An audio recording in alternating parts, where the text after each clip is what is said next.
Cumprimento a amada igreja com a paz do Senhor. Meus irmãos, sem perca de tempo, abra sua Bíblia em Isaías, capítulo 6. Desde já eu quero agradecer a oportunidade que foi lançada pelo irmão pastor Endo, né? Teve um período ali na Vila São João e eu gosto de brincar que aprendi muitas coisas com ele. Entre elas foi ficar nervoso na hora de pregar, né? Ele é um grande homem de Deus, irmãos. Aproveitem o seu tempo aqui o máximo possível. Quero agradecer também a minha mãe, que veio me acompanhando. Quero dizer que ela é uma grande companhia para nessas horas. Meus amados, com a sua Bíblia aí em Isaías capítulo 6, vamos ler a partir do versículo 1, que diz assim: No ano em que morreu o rei Uzias, eu vi ao Senhor assentado sobre um alto e sublime trono, e o seu séquito enchia o templo. Os serafins estavam acima dele, cada um tinha 6 asas, com 2 cobriam o rosto, com 2 cobriam os pés, e com 2 voavam, e clamavam uns para os outros, dizendo: Santo, Santo é o Senhor dos exércitos, e toda a terra está cheia da sua glória. E os umbrais das portas se moveram com a voz do que clamava, e a casa se encheu de fumaça. Então disse eu: ai de mim, que vou perecendo, porque eu sou um homem de lábios impuros, e habito no meio de um povo de impuros lábios. E os meus olhos viram o Rei, o Senhor dos exércitos. Mais um dos serafins voou para mim, trazendo na mão a brasa viva, que tirara do altar com uma tenaz.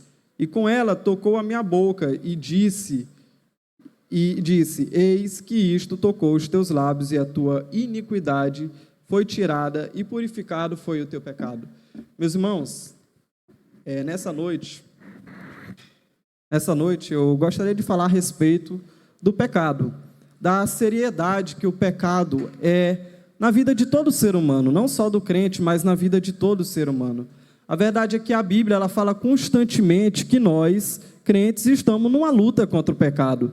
Em Hebreus capítulo 12, o escritor vai dizer que na luta do pecado, nós não resistimos ainda até o sangue, que nós estamos numa constante luta. E veja só, se isso foi um problema para Adão e Eva, que estavam ali no jardim do Éden, e que não tinham a natureza pecaminosa, imagine o quanto que ela não é para nós, né? Então, eu gostaria de falar nessa noite a respeito do pecado, e da seriedade que o pecado tem, e das suas consequências, não só para a vida do crente, mas também para a vida do desviado. Na verdade, a vida de todos aqueles que são seres humanos, né? Então, a primeira parte da minha pregação é: por que o pecado ele tem o peso? Ou onde vemos esse peso? Nós vamos agora aqui, a partir de agora, viajar em alguns versículos da Bíblia, e o primeiro que eu convido a igreja a refletir é exatamente Isaías capítulo 6, onde a Bíblia diz que o profeta Isaías, ele tem uma visão com o Senhor, e ele já era profeta, ele já era crente, e a Bíblia vai dizer que ele vê o Senhor assentado sobre um alto e sublime trono, falando a respeito da grandiosidade de Deus, e ele diz que ele vê lá serafins que voam ao redor, acima de Deus, mas com reverência. Eles têm 6 asas, que 2 cobrem os pés, 2 cobrem o rosto, e com 2 eles voavam. E a Bíblia vai dizer que depois de Isaías ele vê toda a glória de Deus, a santidade do Senhor, e veja só, aquilo era só uma visão, não passava de uma visão que o Senhor tinha dado a ele. A Bíblia vai dizer que Isaías, ele vê que ele era pecador. A primeira coisa que nós vemos, ou a primeira parte que nós vemos, onde a Bíblia fala a respeito do peso do pecado, é porque Deus, ele é um Deus santo, irmãos. E a verdade é que no mundo hoje está sendo pregado muito que Deus é um Deus de amor, e não está errado. Mas quando nós pregamos uma verdade que é incompleta, obviamente não vai produzir os frutos que são necessários. E o que está sendo esquecido é que Deus, ele é um Deus santo, e ele não condiz com a situação de pecado. Ele não condiz com o pecado. O interessante é que Isaías ali naquele momento, depois de ele ter visto toda a glória do Senhor, o que é que ele diz? ai de mim, porque eu vou perecendo. É como se ele estivesse dizendo, eu estou morrendo porque eu sou pecador. Então, irmão Micael, onde é que nós vemos o peso do pecado? Quando nós, irmãos, enxergamos a santidade de Deus. O mundo, ele não vê o peso do pecado sobre si, porque ele ainda não entendeu a santidade de Deus. Ele não entendeu como que a grandiosidade de Deus pode salvá-lo, mas também pode condená-lo, porque é isso que a palavra do Senhor diz. E outra coisa interessante é que quando Pedro ele se encontra com Jesus, naquele momento ali, em que Jesus realiza aquela grande pesca maravilhosa, eu creio que os irmãos lembram, uma coisa que ele diz que chama muita atenção é: Senhor, afasta-te de mim, porque eu sou pecador, e não sou digno de estar na tua presença. Naquele momento, mesmo Pedro, tendo um grande desejo por Jesus, ele reconhecia que era pecador. Por quê, irmão Micael? Porque quando nós vemos a santidade de Deus, nós vemos também o quão pecador nós somos e o quão necessitado nós somos dele. A segunda parte onde nós vemos isso é porque o pecado, ele causa uma separação de Deus e do homem. A Bíblia vai dizer em Isaías capítulo 59, versículo 1 e 2, que Deus ele não está com os ouvidos agravados e muito menos com as mãos feridas, para que não possa salvar o seu povo. Aí o versículo posterior diz: mas os vossos pecados fazem separação entre vós e o vosso Deus. Então, onde é, irmão Micael, que nós podemos ver que o pecado ele tem um peso, uma consequência muito grande, quando a Bíblia diz que ele causa uma separação do homem de Deus. Meus amados, eu creio que muitos já viram. Olha aquele capítulo de Romanos capítulo 8, a partir do versículo 35. É muito maravilhoso esse capítulo e eu acho ele lindo, quando ele começa a dizer o seguinte: portanto, quem separará do amor de Deus? A fome, a nudez, o frio, o calor, a espada, os anjos mais poderosos, os demônios. E no final de toda aquela lista ele vai dizer: nada pode nos separar do amor de Deus. Mas, amados, uma coisa que a Bíblia não cita e que o apóstolo Paulo tinha consciência era a respeito do pecado. Ele diz, depois de tudo aquilo, que ainda assim uma coisa poderia parar o ser humano de ter a sua comunhão com Deus, que era o pecado. A Bíblia vai dizer em Gênesis capítulo 3, versículo 23, que o homem ele é lançado fora do jardim. E ali ela apresenta que todos os dias o homem ele tinha uma comunhão com o Senhor. Todos os dias Deus visitava o homem ali, e ele tinha a plenitude de Deus naquele local. Só que após aquele pecado, e ele se sente muito temoroso, e Deus diz o seguinte: portanto, para que o homem ele não toma do fruto da árvore da vida e viva para sempre nessa condição de pecador, tiremos ele do pecado. Isso está no versículo 23. Então a segunda coisa que nós podemos ver é que o pecado ele causa uma separação do homem e de Deus. Isso pode também ser exemplificado em Êxodo capítulo 33, do versículo 18 ao 20, quando Moisés ele diz o seguinte: Senhor, eu quero ver a tua face, eu quero ver a tua glória. Irmãos, quantos de nós aqui não queremos ver a glória de Deus? Quantos de nós não desejaríamos ter uma visão como a de Isaías, de ver o Senhor assentado sobre um alto e sublime trono, e uma visão tão maravilhosa como essa? Só que nos versículos posteriores, Deus ele vai dizer para Moisés, um homem que já tinha tido tantas experiências, ele vai falar: olha, nenhum homem verá a minha face, porque certamente no dia que vir, ele morrerá. É claro que o homem, na sua condição de pecador, não pode ver a plenitude da glória de Deus. Por isso Isaías ele teve uma visão. Mas o que a Bíblia nos diz é que isso será encerrado quando o nosso corpo for transformado. Então, vamos entendendo. O pecado, irmãos, ele tem um peso de separação do homem de Deus. Ele tem um peso porque Deus ele é um Deus santo, porque o pecado ele causa essa separação. O interessante notar em que os judeus, e ainda muitas pessoas têm esse mesmo pensamento, eles esperavam um Salvador que os libertasse do Império Romano. E quantos de nós, no dia a dia, aliás, do mundo, esperam que Deus ele seja esse tipo de Salvador? Um Salvador que liberte da pobreza, que é ruim a pobreza, claro, obviamente, que liberte da doença, que também é ruim, obviamente, mas a pior, e com toda sinceridade essa palavra, a pior, irmãos, desgraça do ser humano é o pecado. A maior falha do ser humano é o pecado.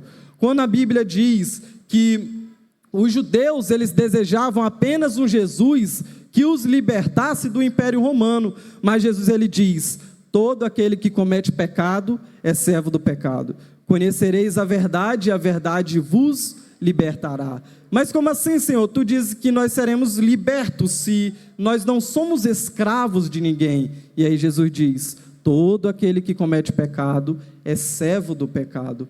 Ainda em outra passagem bíblica que nós vemos, onde o pecado ele tem o peso, em algumas expressões, como por exemplo, vômito. Deus usa essa linguagem para expressar que o pecado, irmão, não é digerido digestivo, não se digere na presença de Deus. Ele usa essa linguagem, infelizmente, para a igreja de Laodiceia, que estava cometendo pecado, e ele diz: eu tenho vontade de vomitar. Por quê? Porque Deus ele não aceita o crente que está em pecado, que está vivendo uma vida afastada do Senhor, às vezes mesmo estando dentro da igreja. Outra passagem também que ele vai usar a respeito disso é irritação. Em Isaías capítulo 1, versículo 11 ao 14, ele vai dizer que os incensos que eram queimados a Deus não subiam como um cheiro suave às suas narinas. E essa é uma linguagem muito que é de fácil compreensão para nós, porque muitas das vezes quando estamos orando nós dizemos: Senhor, que isso suba como um cheiro suave às tuas narinas. Porém, quando o ser humano está em pecado e tenta agradar a Deus com sacrifícios, é sacrifício de obra morta, não tem valor algum. Por quê? Porque obediência é melhor do que sacrificar. E Deus ele vai dizer exatamente isso para Isaías: Isaías, o povo está sacrificando certinho, o povo está fazendo todos os rituais, porém isso não sobe agradável a mim, porque o pecado, ele usa essa linguagem, é irritante ao Senhor. A irmã Nádia estava ali segunda-feira, eu acho, em casa, lá na loja, e eu estava escolhendo perfume, e a mãe dizendo: esse menino aí é nojento para perfume, porque ele não aguenta um perfume que é forte demais. Aí eu descobri uma pessoa que tem mais irritação do que eu, que é a irmã Nádia. E isso é só para exemplificar para os irmãos, que da mesma forma que às vezes um cheiro é irritável a você, o pecado também é irritante a Deus. Deus ele não pode engolir, ele não pode levar consigo, porque isso afasta o ser humano de Deus. Outras passagens em que expressam o quão terrível é o pecado, se você puder, abra sua Bíblia aí em Apocalipse, capítulo 5, versículo 9. Apocalipse, capítulo 5, versículo 9. Que diz o seguinte: digno és de tomar o livro e de abrir os seus selos, porque foste morto, e com teu sangue compraste para Deus homens de toda tribo, língua, povo e nação. E um semelhante a esse, no capítulo 7, versículo 14, que diz: estes são os que vieram de grande tribulação, lavaram as suas vestes e as branquearam no sangue de Cristo.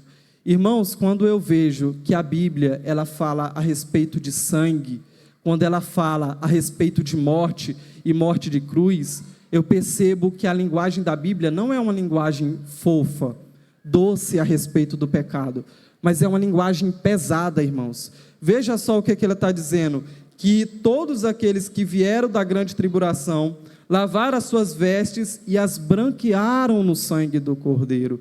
E diz ainda que nós fomos salvos pelo sangue de Cristo. Veja só, irmãos, sangue não é uma palavra em que a gente usa para se referir a coisas normais do dia a dia.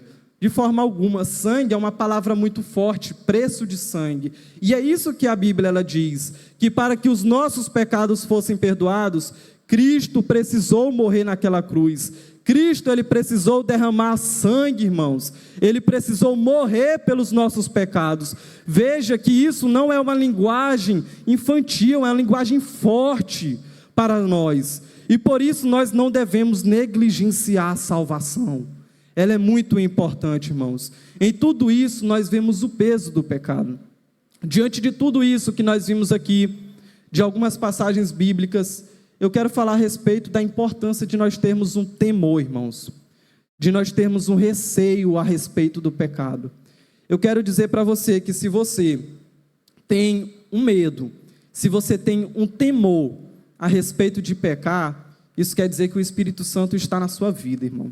Eu quero dizer que eu não quero colocar o medo de ficar toda hora morrendo preocupado, mas eu quero dizer que se você tem um temor de pecar, irmãos, quer dizer que o Espírito Santo está na sua vida, quer dizer que Deus, ele está agindo na sua vida.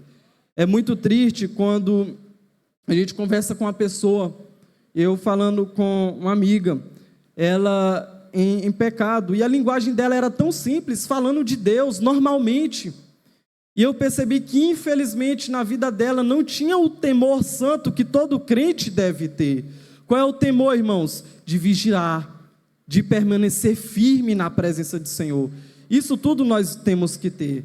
É claro que há uma diferença entre o temor a respeito do pecado e o temor a respeito da salvação. Nós não devemos ter medo a respeito da salvação, porque ela já foi conquistada por Cristo na cruz do Calvário. Mas nós devemos sim, irmãos, ter o temor, o receio, a vigilância de não querer pecar. Irmão Micael, o que é que o senhor está dizendo? Isso está tudo na Bíblia, irmão. Em Gênesis capítulo 3, versículo 10, a Bíblia vai dizer que quando Adão, ele ouve a voz do Senhor, e ele tinha consciência da santidade do Senhor, e que ele tinha pecado, a Bíblia vai dizer que ele teve medo. Ainda que aquele medo foi um medo errado, da qual ele se afastou, mas tem ainda outras passagens bíblicas que vão explicar isso. Mas o importante é que naquele momento, Adão ele não agiu com indiferença, irmãos. Imagine o estado da pessoa, ela chegar, tendo conhecimento da verdade, dela pecar, mas não se sentir incomodada nem um pouco. Como é que isso pode acontecer com uma pessoa que é crente, que é salva no Senhor Jesus Cristo? De forma alguma, ela deve ter um temor, um receio do pecado. Em Gênesis capítulo 39, versículo 9, eu creio que os irmãos se lembram de quando José ele está sendo tentado pela mulher de Potifar. E a Bíblia vai dizer que depois de ela tentar ele algumas vezes, ele diz: como poderia eu cometer tamanho pecado, primeiramente com o meu Senhor Deus, que é tão bom comigo, e segundo, com o meu senhor Potifar. Então veja que José, ele tinha um certo temor, um certo receio de cair em pecado, por isso que ele era constantemente vigilante. Nós vamos ver isso também na vida de Daniel, quando ele recusa o pecado. Agora, para que você observe isso claramente, abra sua Bíblia aí, 2 de Pedro, capítulo 2, versículo 21, 2 de Pedro, capítulo 2, versículo 21 e 22, onde diz o seguinte, a partir do versículo 20: porquanto, se depois de terem escapado das corrupções do mundo, e pelo conhecimento do Senhor e Salvador Jesus Cristo, forem outra vez envolvidos nelas e vencidos, tornou-se-lhes o último estado pior do que o primeiro. Porque melhor lhes fora não conhecerem o caminho da justiça, do que conhecendo, desviarem-se do santo mandamento que lhes fora dado. Agora preste atenção que o apóstolo Pedro, ele está falando de uma forma muito séria. Ele está dizendo o seguinte: era melhor que a pessoa que depois de ter conhecido o Evangelho, depois de ter conhecido a mensagem do Evangelho, ter caído e se entregado às concupiscências do mundo, era melhor que essa pessoa nem tivesse conhecido. Isso aqui quem está dizendo é o próprio apóstolo Pedro. Ele diz: é melhor que essa pessoa nem tivesse conhecido o Evangelho. E é verdadeiro o ditado porque diz: o cão voltou ao seu próprio vômito, a porca lavada ao espojadouro de lama. Para que você veja ainda mais o versículo, em Hebreus capítulo 10, versículo 26, diz também a respeito disso, que fala assim: porque se nós pecarmos voluntariamente, depois de termos recebido o conhecimento da verdade, já não resta mais sacrifícios pelos pecados. Então ele está dizendo o seguinte: uma pessoa, irmãos, que ele é conhecedor da verdade, mas que ele voluntariamente, ele acorda numa manhã e diz: eu quero pecar, eu quero me desviar da presença do Senhor. Ele diz: não resta mais sacrifício para essa pessoa. Deus, ele já pagou o alto preço pela sua vida. Não tem mais sacrifício para essa pessoa. Por quê? Porque ela voluntariamente se entregou às paixões do mundo. E como João diz, essa pessoa ama mais o mundo do que a Deus. Agora que nós falamos a respeito dos dois tipos de pecadores, que são aqueles que temem a Deus, porque nós somos pecadores remidos, lavados no sangue de Cristo, e que tememos a palavra de Deus, que temos o receio de pecar. O terceiro ponto que eu gostaria de dizer é porque nós devemos falar da gravidade do pecado. Você já me ouviu aí dizendo o porquê que o pecado é grave, os tipos de pecadores, e por que, irmão Micael, falar da gravidade do pecado? Primeiro, porque é bíblico. Em Mateus capítulo 5, versículo 29 e 30, Jesus ele diz: olha, se o teu olho direito te escandalizar, arranca-o e joga fora. Porque é melhor que tu entre no reino dos céus sem um dos teus membros, do que com dois vá para o fogo do inferno.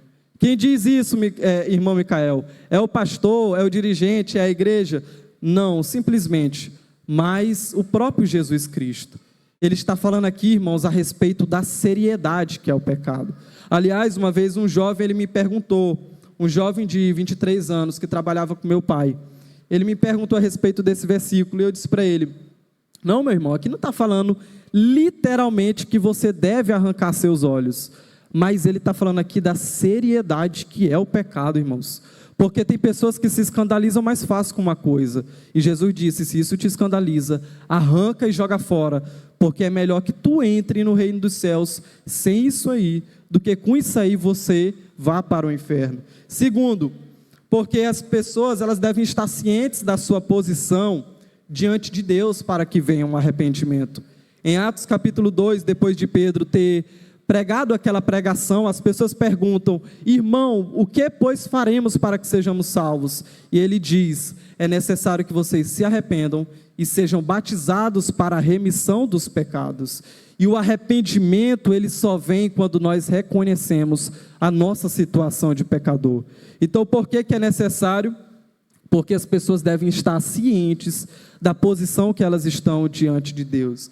Terceiro, irmãos, porque assim nós valorizamos mais o sacrifício de Cristo. Vemos que ele não foi em vão. Aliás, o momento da ceia é um momento muito sério, em que o Senhor Jesus ele disse que para nós fazermos isso em memória dele. Ou seja, meu amado, quando nós estamos praticando o ato da ceia e estamos nos lembrando do Senhor Jesus Cristo, nós nos lembramos também o quanto que nós éramos pecadores e o quanto que nós estávamos condenados ao inferno, só que ele nos salvou. Por isso é importante. Terceiro, porque, como já disse, gera um temor na vida do crente. E quinto, aliás, porque entendemos que a evangelização é uma tarefa necessária. E, meus amados, isso aqui é um ponto muito importante, porque uma das estratégias de Satanás é nos acomodar no mundo, é de nos deixar acomodados, preocupados muito com as riquezas deste mundo, com as coisas que são passageiras. E às vezes nós estamos do lado de uma pessoa e esquecemos que se aquela pessoa continuar no pecado, continuar no erro, ela vai para o inferno. E Satanás, ele quer deixar isso cada vez mais baixo aos nossos ouvidos, para que o pecado ele não seja levado a sério, porque ele é uma grande ofensa contra o Senhor. Então, por que é necessário, irmão Micael? Porque nós devemos valorizar mais a tarefa da evangelização. E não é só simplesmente nós sairmos e pregarmos com carro de som, mas é necessário que nós sejamos assim, irmãos, é no local que nós estivermos. O ambiente que você vai estar é um ambiente em que o irmão Endel não vai estar. O ambiente que o irmão Endel está é um ambiente que eu não estou. Deus te colocou ali para que você seja luz, para que você seja sal da terra. E isso tudo nós entendemos quando nós consideramos o peso do pecado, irmãos. Agora vocês já me ouviram em alguns minutos falar tanto a respeito da gravidade do pecado, mas eu quero também falar, para concluir essa mensagem, a respeito do peso da graça. Em Romanos capítulo 5, versículo 20, diz que onde abundou o pecado, superabundou a graça. E um dos textos mais lindos que eu acho que fala disso é em João capítulo 8, quando aquela mulher adúltera ela é levada diante de Jesus. E aqueles homens dizem: Senhor, aqui está pronta para ser condenada. E Jesus diz: aquele que não tem pecado, que atire a primeira pedra. O interessante, irmãos, é que por mais que eles fossem fariseus, por mais que eles fossem homens hipócritas, naquele momento Jesus tocou tão fundo na mente deles, que eles reconheceram que eram pecadores. E a Bíblia vai dizer que desde os mais velhos, eu entendo, desde o que tinha mais pecado, até o mais novo vai saindo. E Jesus diz: mulher, cadê os teus acusadores? E ela diz: todos se foram embora, Senhor. Mas havia ali, irmãos, um que poderia condenar aquela mulher, que era o próprio Jesus, porque a Bíblia diz que em tudo ele foi tentado, mas ele não tinha pecado algum. Então Jesus é quem poderia condenar a minha e a sua vida, mas ele escolheu ter misericórdia, irmãos. E ele diz para aquela mulher, uma representação para todos nós: mulher, nem eu mesmo te condeno, vai-te em paz e não peques mais. Então, irmãos, se por um lado o pecado ele tem um peso, ele tem consequências, ele é grave perante o Senhor, por outro, a graça de Deus, ela superabunda onde houve o pecado. Por isso que quando nós formos pregar a mensagem do Evangelho, nós falemos do pecado, mas sejamos como Jesus. Jesus ele veio falando em verdade, mas também em graça. Ele falou a verdade, que o mundo está condenado, mas ele falou também a graça: eu vim para salvar o mundo. E eu agradeço pela oportunidade aos irmãos, em nome de Jesus, amém.